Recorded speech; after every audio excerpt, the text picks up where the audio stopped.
dokter berapa kali. Kadang kita nyumpain dokter kan udah habisnya agak sembuh juga. Obatnya agak waras-waras juga. Nah, itu udah jauh. Lagi ya. Ya, Pak Ben. Yang pertama kan tentang yang sebelum kita dilahirkan kan katanya, apakah kamu mengakui aku Tuhanmu ya aku sendiri. Terus setelah masuk ke sini itu kan beda-beda. Agama juga beda-beda. Nah itu maksudnya. Baik. Dulu ketika di alam lahir, semua kita itu bersaksi bersyahadat.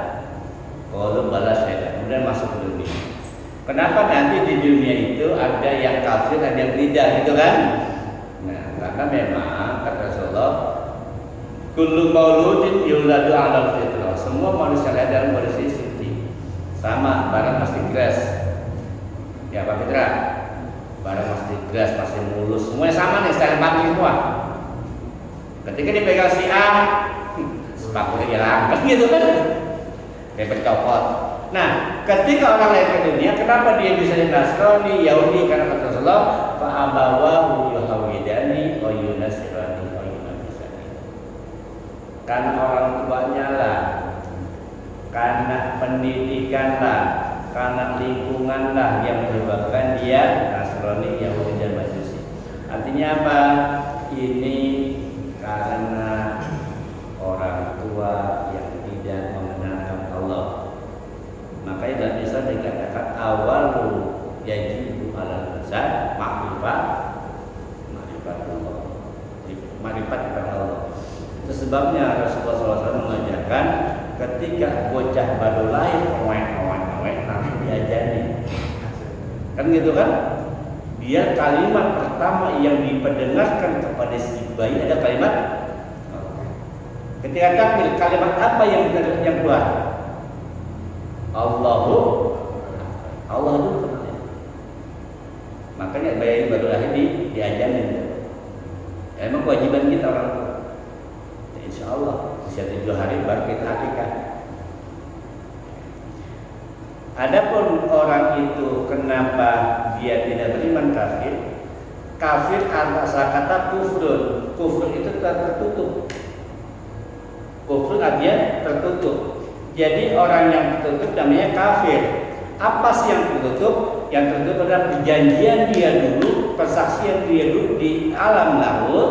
Dia sudah bilang bahwa beriman pada Allah, tapi ketutup tuh janji itu. Karena apa? Karena didikan orang tua, karena didikan lingkungan tertutup. Nah, tertutup dalam bahasa disebutnya kufrun. Orang tertutup namanya kafir. Jangan marah kalau dibilang kafir, karena kafir itu orang yang tertutup perjanjian sama Allah.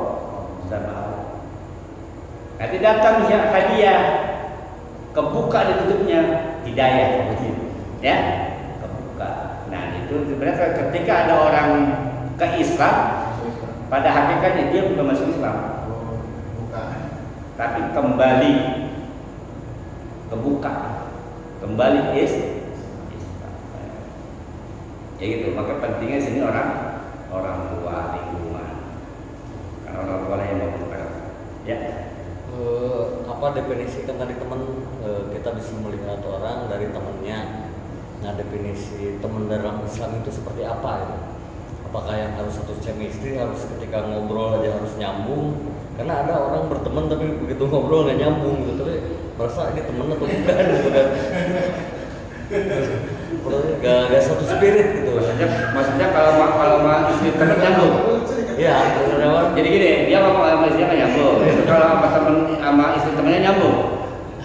Bukan, ketika merasa berteman, merasa sahabat gitu. Ketika ngobrol tuh ya nyambung gitu. Satu spirit lah. Tapi ketika ada orang yang suka ngumpul-ngumpul, tapi ketika ngobrol tuh gak nyambung gitu. Itu bukan itu. Nah, definisi teman dalam Islam itu seperti apa ya?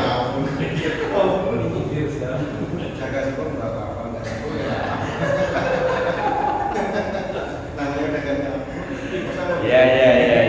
Di kelas lah, di satu sekolah gitu kan, dalam satu kelas kita temen nih satu kelas, tapi tidak semuanya menjadi sahabat gitu. Ya karena kan Pak, yang namanya radio itu kadang ada frekuensi, ada yang segelombang, ada yang enggak Pak. Frekuensi itu kalau masih frekuensi kesep Pak.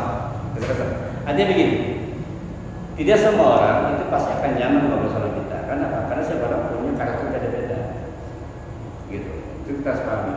Lu nggak nyambung, bukan nggak nyambung. Mungkin dia nggak nyaman sama kita. Gitu loh kan. Mungkin dia nggak nyaman sama kita. Tapi yang kedua, kita harus paham juga ada orang yang memiliki sifat extrovert ya. Extrovert itu artinya memang dia nggak banyak ngomong di diri.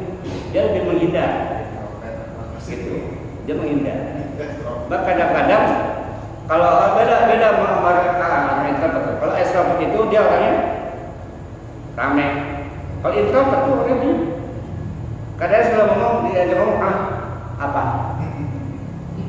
Gitu. Suka nanya, karena dia terlalu fokus sama diri. Memang ada orang kayak gitu.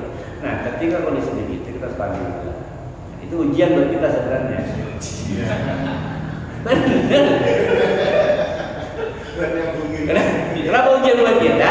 Ketika kita dianggap cek atau nganyam, ini mulut keluarnya nih. Begitu kuat, gak kena dah. Masa mau nyambung banget ya? Kena dosa apa tuh? Jadi apa pada hakikatnya nih? Apapun pada hakikatnya itu ujian, Pak. Ada teman yang nyambung pun kadang-kadang karena tema. Gila ngomong bola, gacor. Benar? Ngomong pengajian, ada begitu? Ya kembali lagi, teman itu menentukan. Bukan menentukan artinya berpengaruh, Pak. Orang kalau selalu ngomongnya yang jelek-jelek pasti ikut. Mohon maaf, di Sunda itu dulu nggak ada istilah anjing-anjing, kan? Apa anjing? Anjing ini gitu kan? Itu kan apa? Anjay, apa lah? Lesetan itu. Iya. Dulu nggak ada gitu, kenapa? Dulu itu karena bisa dibayangkan kalau setiap hari yang dia ngomong negatif, apakah dia nggak akan membentuk? Akan jadi happy. Tapi kalau yang diomongin baik terus, dia akan lebih baik ya? Karena bahasa itu menular. Kenapa Pak Hamid jago ngomong Jawa? Karena karena lingkungannya orang. Coba begitu lain, nanti saya kirim ke Mekah sana. Kayak Pak Hamid Pak. Dulu aida antra, kalau gitu juga. Karena lingkungan. Artinya apa? Lingkungan itu penting, Pak. Pengaruh, benar. Kita kalau sering bertemu dengan orang yang rajin ke masjid, rajin sholat sunat, rajin baca itu langsung ke bawah. Sholat sunat, pacaran pakai ini pasti. Tentu kalau udah kebiasaan dan teman-teman suka nongkrong, jam 9 nongkrong, jam 10 nongkrong, Johar nongkrong, asal nongkrong. Kerjanya nongkrong ya, nggak tahu dia penjaga ya saya Pak. Ini nongkrongnya. Nah gitu ya, gitu. Jadi ujian Pak, ujian. Kalau dapat teman kagak nyambung adalah ya takutnya di surga nanti teman gue bukan